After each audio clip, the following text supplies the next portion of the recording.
Hello जी, नमस्कार। स्वागत है आप सभी का हमारे अपने परिवार BHC विजन में। चलेगा, देखते हैं आज अपन चतुर्थ टर्मिनल जाल के लिए चिन्ह परिपाटी।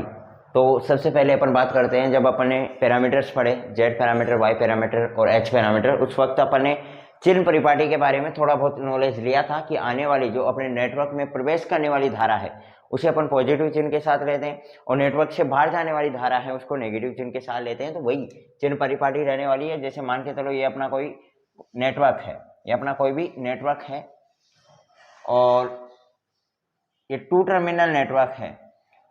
टू टर्मिनल्स का मतलब जिसमें दो इनपुट पोर्ट हो और दो आउटपुट पोर्ट हो, जिसके बारे में अपन ने पढ़ रखा है। और यहाँ पे करंट I1 आ रही है, यहाँ पे करंट I2 आ रही है। तो दूसरी इसमें एक चीज देखते हैं, ये तो आपका इनपुट पोर्ट है और ये आपका आउटपुट पोर्ट है। मैंने क्या बताया कि चतुर्थ टर्मिनल जाल में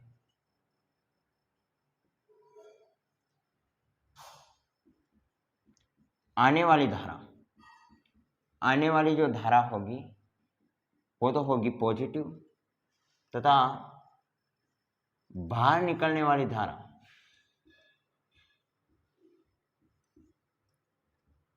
या जाने वाली जो धारा होगी, चतुर्थ टर्मिनल जाल से बाहर निकलने वाली या जो जाने वाली धारा होगी, उसे अपन लेते हैं नेगेटिव चिन्ह के साथ में। यही इसकी चिन्ह परिपाटी है। चतुर्थ टर्मिनल जाल की चिन्ह परिपाटी यही है कि इस फोर टर्मिनल नेटवर्क से आने वाली जो धारा होगी वो पॉजिटिव होगी और इससे बाहर निकलने वाली जो धारा होगी वो नेगेटिव होगी। ये आपकी चतुर्थ टर्मिनल जाल की चिन्ह परिपाटी है, बस इतनी है। ठीक है, अब इसमें अपन जानते हैं कि जटिल परिपथों का लघुकरण, यानी जो जटिल परिपथ हैं उनको कैसे सोल्व करते हैं। तो जटिल परिपथों का लघुकरण अपन देख लेते हैं। ये दो तीन छोटे छोटे टॉपिक्स बचे हुए हैं, बाकी फिर अपन जाल प्रमेय, यानी मुझे लगता है कि कल की क्लास में अपन नेटवर्क थ्योरम यानी जाल प्रमेय स्टार्ट करेंगे, और वो 7 जाल प्रमेय है, लगभग 5 या 6 लेक्चर्स में कंप्लीट हो जाएंगे। और फिर ये यूनिट कंप्लीट है, ऐसा मान के चलो ये चैप्टर कंप्लीट है और चैप्टर में कंप्लीट क्वेश्चन मिलेगा, तो आपकी ओर से ये यूनिट कंप्लीट होगी। फिर अपन नेक्स्ट लेक्चर ट्रांजिस्टर के ऊपर लेकर के आएंगे। तो 5-7 लेक्चर्स में अपन इसका काम खलास कर देंगे। तो देखते हैं जटिल परिपथों का लघुकरण। जटिल परिपथों का अपन क्या देखने वाले हैं मेरे भाई? परिपथों का लघुकरण। लघुकरण का मतलब है उन्हें सोल्व करना या फिर उनको सिंप्लीफाई करना, सरलीकृत रूप में उन्हें लिखना। जैसे मान के चलो कोई भी ऐसा कॉम्प्लेक्स नेटवर्क दिया गया है आपको, ये कोई भी नेटवर्क है मेरा कॉम्प्लेक्स नेटवर्क। कैसा नेटवर्क है ये? कॉम्प्लेक्स नेटवर्क है, और जिसमें दो इनपुट पोर्ट हैं और दो ही उसमें क्या है, आउटपुट पोर्ट है।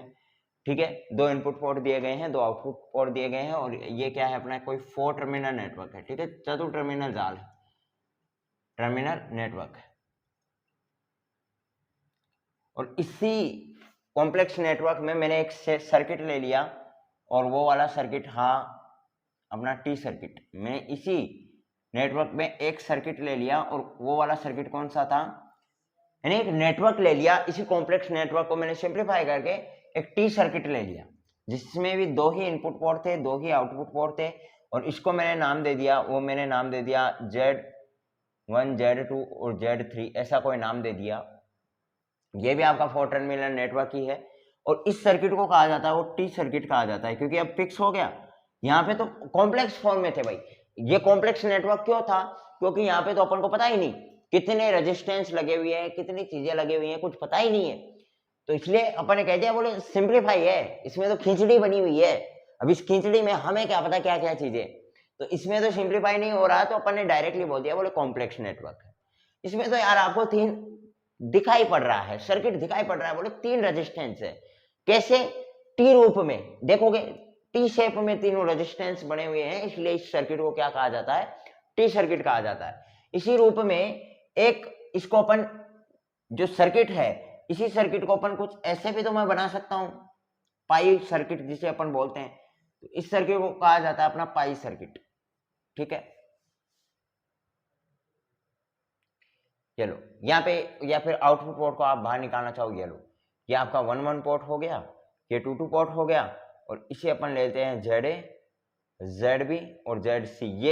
ये वाला जो सर्किट हो गया वो पाई सर्किट हो गया। और पाई सर्किट क्यों हुआ वो तो आप मेरे से ज्यादा बेहतर जानते हैं, क्योंकि भाई पाई शेप में ये नजर आ रहा है। इसमें जो तीनों रेजिस्टेंस है, इसमें जो तीनों रजिस्टर लगे हुए हैं, तीनों प्रतिरोध लगे हुए हैं, वो पाई शेप में लगे हुए हैं। इसलिए अपन इस जो पूरा आपका नेटवर्क है उसको पाई सर्किट बोल दिया करते हैं। इसमें टी शेप में लगा हुआ है तो टी सर्किट बोल दिया जाता है। अब इस कॉम्प्लेक्स नेटवर्क से मैंने दो सर्किट यहाँ पे निकाले।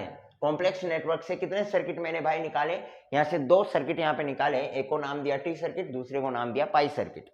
इनको आपको सिंप्लीफाई करना है या इनका आपको लघुकरण करना है।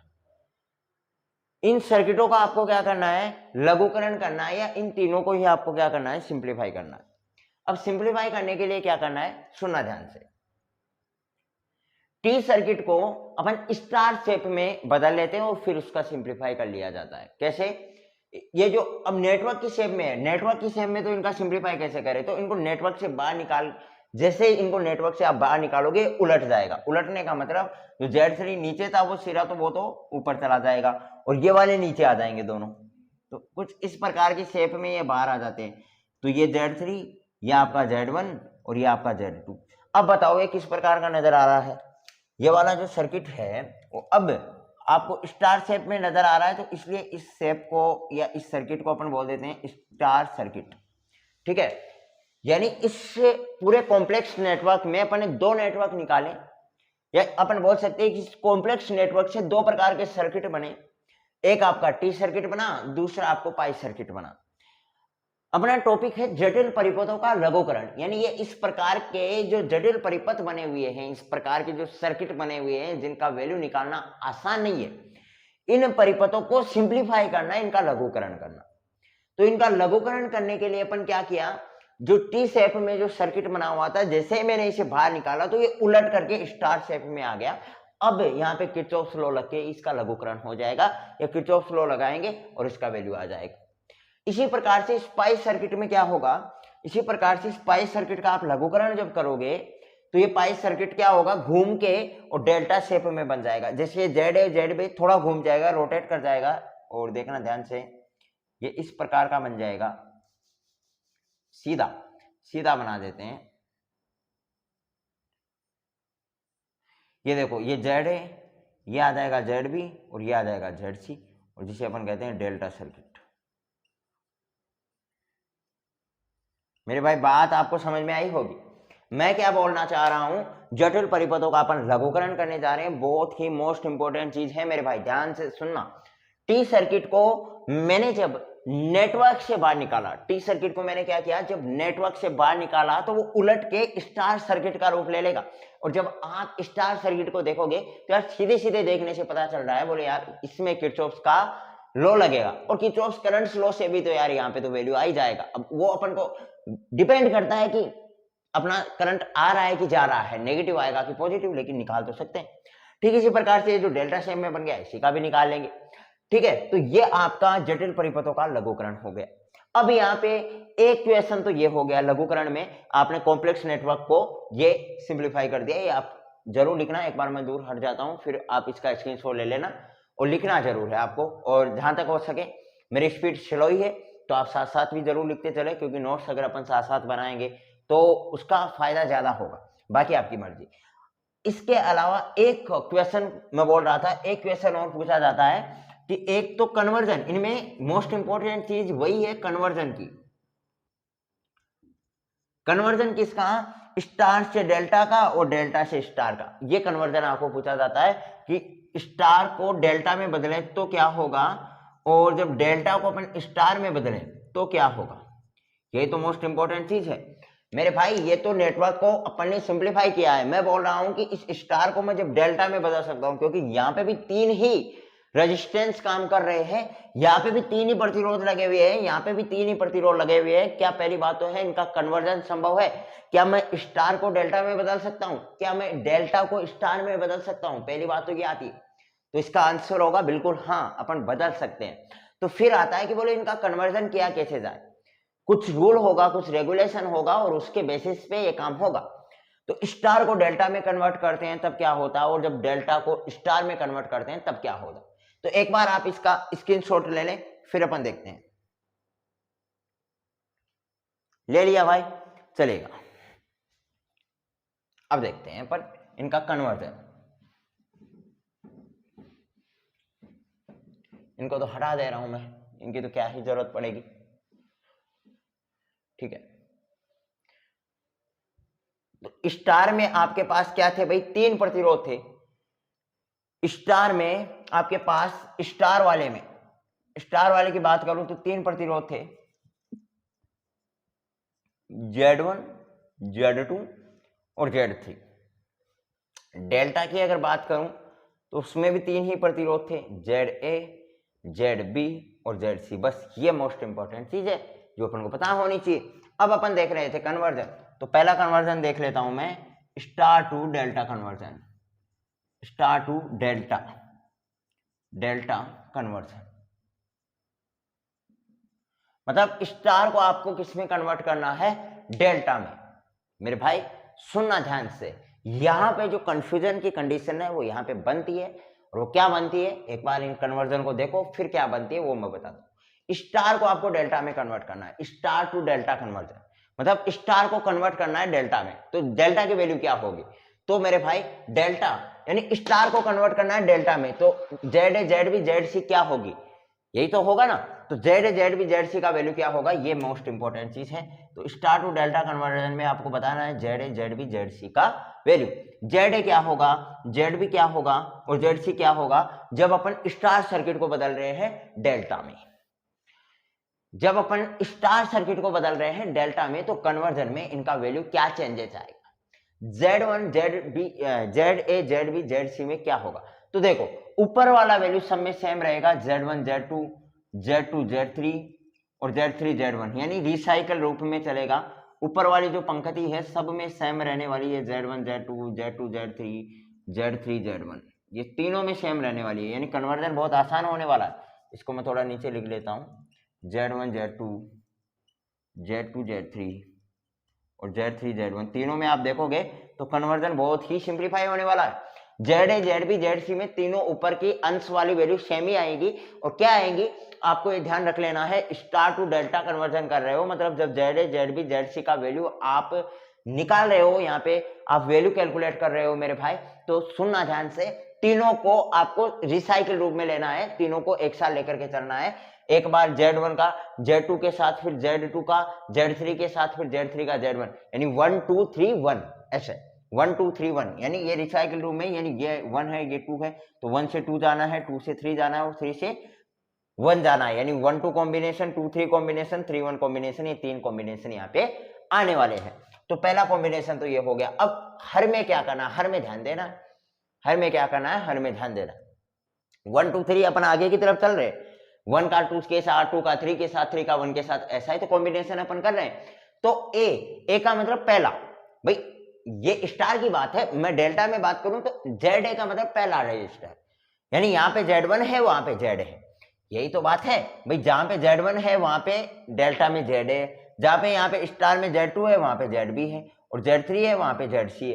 तो यहाँ पे 1 है तो इसका अगले वाला क्या आएगा 2, तो यहाँ पे आ गया Z2। ZB है तो इसका अगले वाला Z3, ZC है तो ZC के बाद में अपन वापस घूम के क्या लेते हैं, 1 लेते हैं, तो Z1, तो Z2, Z3, Z1 ये आ जाएगा। मेरे भाई बात आपको समझ में आई स्टार टू डेल्टा कन्वर्जन की। क्या किया अपन ने, कुछ नहीं किया। पहली बात, स्टार टू डेल्टा कन्वर्जन यानी स्टार को कन्वर्ट करना है डेल्टा में, यानी डेल्टा की फॉर्म में अपन को वैल्यू चाहिए। डेल्टा की फॉर्म में वैल्यू आएगी तो ZA, ZB, ZC की वैल्यू आएगी। अब ZA, ZB, ZC की वैल्यू आएगी तो क्या वैल्यू आएगी, वो ज्यादा मोस्ट इंपॉर्टेंट है। तो वैल्यू क्या आएगी, तो ऊपर अंश में तो सब कुछ सेम रखने वाले हैं अपन, अंश में सारी वैल्यू जो अपन सेम रखने वाले हैं, Z1, Z2, Z2, Z3, Z3, Z1, बस ये वैल्यू भी तीनों में आएगी। हर की बात है, हर की बात जो जिसकी वैल्यू अपन देख रहे हैं उससे एक अगले वाला, एक कदम आगे बढ़ना है। ZA की देख रहे हो तो नीचे क्या आएगा Z2, ZB की देख रहे हो Z3, ZC की देख रहे हो Z1, ठीक है। तो ये आपका स्टार टू डेल्टा कन्वर्जन हो गया। सेम एज अपन देखते हैं डेल्टा टू स्टार कन्वर्जन। और मैं आपको एक चीज बोल रहा था कि कंफ्यूजन, तो वो कहां पे होगा उसके भी बारे में अपन बात कर लेते हैं। तो एक बार अपन देखते हैं डेल्टा टू स्टार कन्वर्जन। क्या देखते हैं, delta two star conversion, delta two star conversion, जब अपन को डेल्टा को कन्वर्ट करना हो स्टार फॉर्म में, मतलब ये भाई सीधी सीधी बोल रहा है Z1 Z2 और Z3 की वैल्यू बता दो भाई। ये सीधी सीधी यही बात बोल रहा है कि Z1 Z2 Z3 की वैल्यू बता दी जाए, यानी डेल्टा को कन्वर्ट करना किसमें है, स्टार में, मतलब स्टार की वैल्यू बताओ। अब ये क्या होगी, इसमें भी थोड़ा ध्यान देना है, इसमें नीचे वाली वैल्यू अब की बार सेम रहने वाली भाई। डेल्टा टू यानी जब Z1 Z2 Z3 की वैल्यू निकालोगे तो हर वाली वैल्यू सेम रहने वाली है। क्या वैल्यू सेम रहने वाली है, तीनों डेल्टाओं का योग, ZA ZB ZC, तीनों डेल्टाओं का योग, ZA plus ZB plus ZC, तीनों डेल्टाओं का योग, ZA plus ZB plus ZC, तीनों डेल्टाओं का योग, यानी तीनों डेल्टा में जो 3 रजिस्टर लगे हुए थे उन तीनों रजिस्टरों का योग कर देना है हर में, और तीनों सेम आने वाले हैं। यानी एक बात अपन को पता चली, चाहे स्टार टू डेल्टा कन्वर्जन हो चाहे डेल्टा टू स्टार कन्वर्जन हो, भाई एक चीज सेम होती है तीनों में। Z1 Z2 Z3 की अपन बात कर रहे होंगे तो उन तीनों का हर में वैल्यू समान आएगा, या फिर अगर ZA ZB ZC की बात कर रहे होंगे तो Z1 Z2 Z3 वाले का जो मिक्सअप होगा वो अंश में तीनों में ही समान आएगा। यहाँ पे देखो अंश का वैल्यू समान है, यहाँ पे हर का वैल्यू समान है, मतलब सीधी सी बात है। एक चीज याद रखोगे, 3 इधर क्लियर और 3 इधर क्लियर, और याद रखना क्या है, याद यही रखना है इनका कॉम्बिनेशन, मेन इनका कॉम्बिनेशन कैसे आप कन्वर्ट कर रहे हो। और कन्वर्जेशन में इनमें कोई कंसेप्ट लगता नहीं है वैसे। अब क्या ही कंसेप्ट लगेगा भाई, कन्वर्ट करोगे तो ये वैल्यू आएगी। अब अगले ने दे दिया तो दे दिया, अब अपन को याद करना है। अब याद एक ट्रिकी मेथड से किया जाए ताकि कभी कंफ्यूजन ना हो, कभी भूला ना जाए। अगर ट्रिकी मेथड से अपन याद करते हैं तो वो ज्यादा आसान रहेगा। बाकी आप रटने बैठोगे तो मुझे लगता है कि 2-3 दिन तो इनको रटने में ही लग जाएंगे, इसलिए एक ट्रिकी मेथड फिर इनका बनाया गया है और उसी मेथड को अपन यूज करने वाले हैं। अब बात करते हैं, तो हर में तो तीनों का वैल्यू समान है नहीं। अब अंश में क्या वैल्यू आएगा, जहां पे अपन ने देखा था कि इसका अगले वाला वैल्यू अपन ले रहे थे, यहाँ पे यही तो देखा, इसका अगले वाला वैल्यू, सिर्फ अगले वाला वैल्यू, इसका अगले वाला वैल्यू, इसका अगले वाला वैल्यू, यहाँ पे भी वैल्यू मेरे भाई अगले वाला ही लेंगे। लेकिन कैसे लेंगे, सुनना ध्यान से, Z1 की जगह क्या होगा, ZA, तो ZA भी आएगा और उसके साथ अगले वाला वैल्यू आएगा। यहाँ पे फर्क इतना ही है, वैल्यू तो यहाँ पे भी अगले वाला ही लिया जाएगा, लेकिन पीछे वाले को भी छोड़ेंगे नहीं अपन। यहाँ पे तो आपने जैसे ZA था तो 1 वाले को छोड़ दिया, डायरेक्ट अगले वाला 2 ही लिया। यहाँ पे Z भी था तो 2 वाले को छोड़ दिया, डायरेक्ट 3 वाला ही लिया। यहाँ पे Z3 था तो 3 वाले को छोड़ दिया, डायरेक्ट 1 वाला ही लिया। लेकिन ये बोलता है भाई अपन तो साथ लेके चलेंगे, जो तुम हो, जो तुम्हारा अस्तित्व है, तू तो रहेगा ही रहेगा भाई, तेरा अगले वाला और आएगा 8 में। तो ये बोल रहा है कि ZA1 मतलब ZA तो है ही है, इसके अगले वाला ZB भी आएगा। यहाँ पे देखो ZB 2 का मतलब ZB, और ZB तो है ही है, इसके अगले वाला भी आएगा। यहाँ पे ZC तो है ही है, इसके अगले वाला ZA भी आएगा। तो ये हो गया आपका डेल्टा टू स्टार कन्वर्जन। अब देखो मैं बोल रहा था एक कंफ्यूजन क्या होगा, ठीक है। हाँ, इतना ही आज के लेक्चर में अपन लेंगे, इतना ही आज खूब है। ये जटिल परिपथों का लघुकरण हो सकता है अभी आपको लल्लू चीज लग रही हो, अभी हो सकता है आपको हलवा लग रहा हो, लेकिन मेन जो कंफ्यूजन का मामला है यही है। मैं बोल रहा हूँ कि इतने लेक्चर्स आपने ले लिए होंगे, सबसे ज्यादा कोई कंफ्यूज करता है कोई मेथड तो वो यही है। बाकी अपन एक टॉपिक और ले सकते हैं, इतना छोटा टॉपिक है, इतनी तो इससे बताने की आवश्यकता नहीं है। एक बोर्ड भी पूरा ढंग से नहीं भरा आज, लेकिन फिर भी मैं बोल रहा हूँ कि कंफ्यूजन का मैटर है। कंफ्यूजन का मैटर कहाँ है, सबसे मेन कंफ्यूजन होगा आपका स्टार टू डेल्टा या फिर डेल्टा टू स्टार कन्वर्जन में। यहाँ पे बड़ा कंफ्यूजन होता है कि स्टार टू डेल्टा करेंगे तो यार Z1 लेंगे कि ZA लेंगे, यहाँ पे डेल्टा टू स्टार करेंगे तो Z1 लेंगे कि ZA, ये बहुत बार मेरे ही कंफ्यूजन हो जाता है। तो इसका देखना, सुनना ध्यान से, इसमें अपन कोई ट्रिक नहीं लगानी है, इसमें मेन इसका जो ये लैंग्वेज है वो समझना बहुत जरूरी है। जब तक अपन इस लैंग्वेज को नहीं समझेंगे हमेशा कंफ्यूज होते रहेंगे।